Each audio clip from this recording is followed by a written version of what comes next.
So far, there has been 10 confirmed deaths, massive cancellations of flights due to this weather of the snow that has taken place.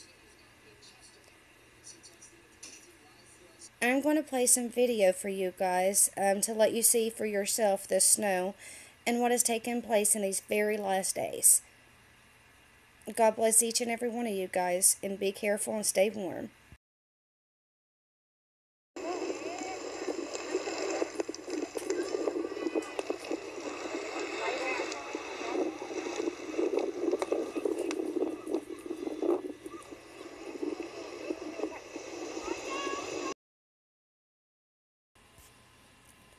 Thunderstorms seen and heard around our nation's capital.